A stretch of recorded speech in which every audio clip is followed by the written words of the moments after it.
जय श्री गजानन माऊली. सर्वांचं स्वागत आहे गृहिणी स्पेशल मराठीत. आजचा दिवस मला खूप चांगला जाऊ देत हीच महाराजांची चरणी प्रार्थना. उपमा करणार आहे. श्रेयाला नाश्त्यासाठी काही ना काही रोज द्यावंच लागतं. अगोदर जोपर्यंत शाळेमध्ये होती तोपर्यंत ती साधी पोळी भाजी न्यायची, तर तेव्हा सहज सोपं असतं की पोळी करायची आणि भाजी करायची एखादी, तर ते घेऊन जायचे. पण आता काही ना काही नाश्ता पाहिजे. पोळी भाजी नेतच नाही आता, कोणीच नाही आणत म्हणते मीच काही नेऊ. तर त्याच्यामुळे, आणि तिला कांदा पण जास्त आवडत नाही. उपमा करणार आहे इथे. कांदा काही वापरला नाही. तूप टाकलं, त्याच्यामध्ये हिरवी मिरची, मोहरी, जिरे आणि त्याच्यानंतर बाकीचं काही इथं वापरलेलं नाही, कारण तिला आवडतच नाही. रवा चांगला भाजून घेतला आणि पाण्याचं प्रमाण इथे मी खूप कमी वापरलं, कारण असा चिकट झालेला उपमा तोही आवडत नाही तिला. मीठ आणि साखर चवीप्रमाणे. एक वाफ आली की उपमा तयार होऊन जातो आणि मोकळा मोकळा पण होतो कमी पाणी वापरले की.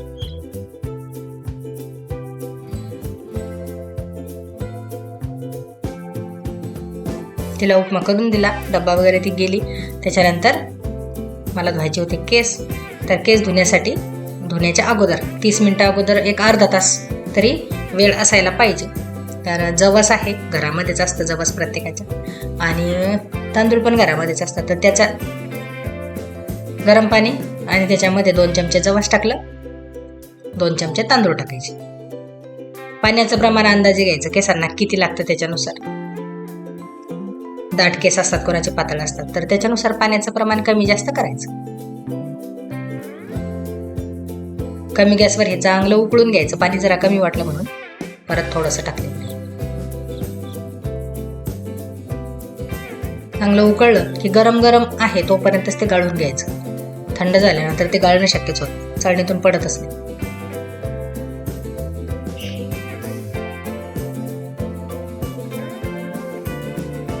आणि याला जास्त वेळही लागत नाही, 1-5 मिनिटामध्येच होत जातं, उकळून जातं ते काही जास्त, कारण पाणी कमी असतं आणि उकळायला काही वेळ लागत नाही त्याला.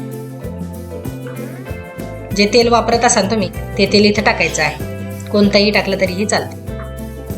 1 चमचाभर तेल टाकायचं, मिक्स करायचं. त्याच्यानंतर ते केसांना लावून ठेवायचं. लावायच्या अगोदर खूप थंड झालेलं पाहिजे असं काही नाहीये, आपल्या हाताने लावता येईल तोपर्यंत. थोडं कोमटही असलं तरीही चालतं, नंतर ते घट्ट होत जातं. केसांना ते लावलेलं आहे, पूर्ण केसांना लावलं अगदी शेवटपर्यंत. आणि केसही माझे खूप लहान झाले आता, जेव्हापासून कट केले तेव्हापासून. वेळ होता थोडासा. यांची ट्रिप गेलेली होती शाळेची आणि त्यांची बॅग आलेली होती. माझी एक सवय आहे की मी गावाला गेले किंवा हे जरी गेले तर ती जी पिशवी आहे ती, तिच्यामधले कपडे ते वापरलेले असो किंवा नसो, मी धुवूनच ठेवते. ती एक सवयच आहे. मी जरी गावाला गेले तरी तिकडून आल्यानंतर फक्त काठपदराच्या ज्या साड्या आहेत त्याच नाही धुत, बाकी जे कपडे धुण्यासारखे आहे ते सर्व मी धुवूनच ठेवत असते. आणि यांनी बांगड्या आणल्या होत्या आम्हाला दोघींना पण. ह्या 2 मला आणल्या आणि ह्या श्रेयाला आणल्या. आणि एक हार आणलेत. ते हार जे आहेत जेव्हा पिशवीमध्ये आहेत तेव्हा अगदी छोटे छोटे, की असं वाटतही नाही की हार. मग आणल्यानंतर मी लगेच त्यांना म्हटलं की काय आणलं हे असं. हे फुलं तुम्ही पाहू शकता, अगदी म्हणजे की वाटतच नाही की ते फुलं आहेत म्हणून, असं वाटतं की मनी आहे. आणि जेव्हा ते पिशवीतून काढले तेव्हा असं वेगळेच वाटत होते, काय आणलं यांनी. पण जेव्हा ते हार घातले आणि 10 मिनिटच गेले असतील, 10 मिनिटानंतर असं वाटत होतं की नाही खरंच आहे काहीतरी. पण आता कसे दिसतात, त्याच्यानंतर आणखी 10 मिनिटानं कसे दिसतात हे तुम्हाला व्हिडिओमध्येच दिसेल. खूप सुंदर दिसत होते. असं आता पाहताना असं वाटतं की कसे तरी आहे. आणि जर समजा असं माहिती नसतं तर घेतलेही नसते. आता हे पूर्ण घातले आणि घातल्यानंतर 2-3 मिनिटच गेले असतील. जोपर्यंत ते कॅरी बॅगमध्ये होते तोपर्यंतच असे मण्यासारखे होते. त्याच्यानंतर हळूहळू ते उमलायला सुरुवात झाली. हवेच्या संपर्कात आल्याबरोबर 2 समोरच्या फोटोला आणले होते आणि एक मामाच्या फोटोला आणला होता त्यांनी. आता ते फुलं आणखीन मोठे झाले तर मागच्या साईडनं दोरा होता, थोडे असे मागे मागे केले.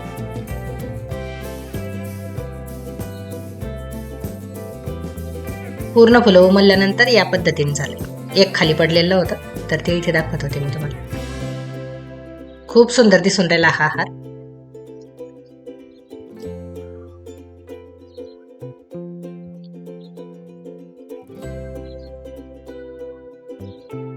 हार वगैरे घातले आणि त्याच्यानंतर जे कपडे आणि त्याच्यामध्येच पूर्ण वेळ गेला. संध्याकाळची वेळ झाली होती, भाजी करायची होती. भाजी करणार आहे मी मेथीची भाजी. कढी मधले जे गोळे आहेत ते कढी गोळे. मेथीची भाजी चांगली चिरून घेतली बारीक, त्याच्यामध्ये बेसन टाकलं. मेथीची भाजी पण कमी पडायला नको, बेसन पण जास्त व्हायला नको, या पद्धतीचं प्रमाण याला हवं आहे. मेथीची भाजी जर बेसन कमी पडलं तर ती भाजी अशी पानं दिसतात, आणि बेसन जर जास्त झालं तर ते पण चांगलं नाही होत. अगदी प्रमाण सारखं म्हणजे असं भिजवताना समजतं ते. असं प्रमाण सांगणं तर शक्य नाही की 1 वाटी मेथीची भाजी किंवा 1 वाटी बेसन, असं नाही त्याचं प्रमाण. तर भिजवता समजून जातं आपल्याला की नाही आता हे योग्य झालेलं आहे. खूप घट्ट पण नाही भिजवायचं हे. खूप घट्ट जर भिजवलं तर ते गोळे कडक होऊन जातात, त्याला असा नरमपणा अजिबातच राहत नाही आणि चव पण नाही चांगली लागत त्याची. खूप घट्ट पण नाही भिजवायचं आणि खूप पातळ पण नाही. त्या भांड्यामध्ये ते गोळे असे जायला पाहिजे, या पद्धतीने करायचे आहे. तर चांगलं कणिक मळून घेतली. कणकेमध्ये हळद, तिखट, मीठ, जिरे जे काय आहे आपलं ते सर्व टाकलं आणि त्याच्यानंतर थोडा तेलाचा हात घेतला आणि त्याचे छोटे छोटे असे. खूप पटकन होती ही भाजी आणि चवीला खूप चांगली लागते, म्हणजे मुलांना तरी आवडते. तशी मेथीची भाजी खायचं म्हटलं की मुलांना कंटाळा येतो, पण हे मेथीचे जे कढी गोळे आहे हे आवडतात, दोघांनाही आवडतात. त्याच्यामुळे बऱ्याच वेळा करत असते. हे पूर्ण करून घेतले. तिकडे एक पातेलं ठेवलं गॅसवर, त्याच्यामध्ये पाणी टाकलं आणि त्याच्यावर चाळणी ठेवायची, म्हणजे ते चांगले वाफवले जातात.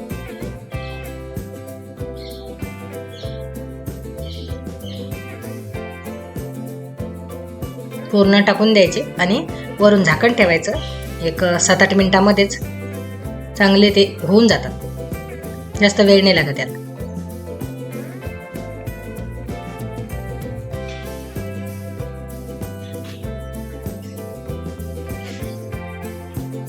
त्याच्यानंतर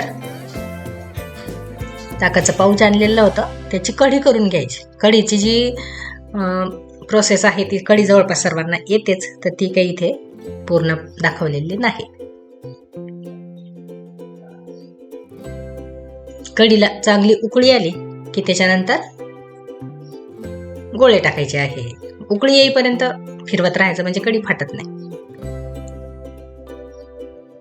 बऱ्याच वेळा असं कढी झाली की ती अशी फुटल्यासारखी होऊन जाते, तर ती तशी होत नाही असं जर फिरवत राहिलं तर. उकळी येईपर्यंत फिरवायचं, नंतर नाही फिरवलं तरीही चालतं.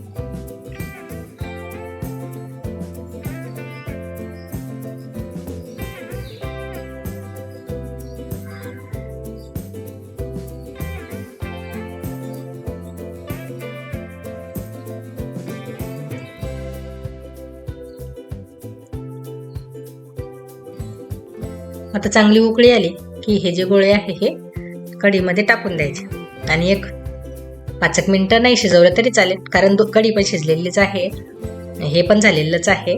पण थोडंसं असं 1-2-4 मिनिटं ठेवायचं.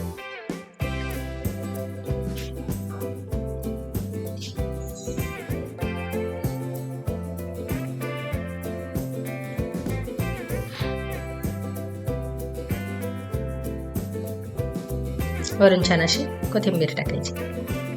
भाजी तयार होऊन जाते, लवकर होते.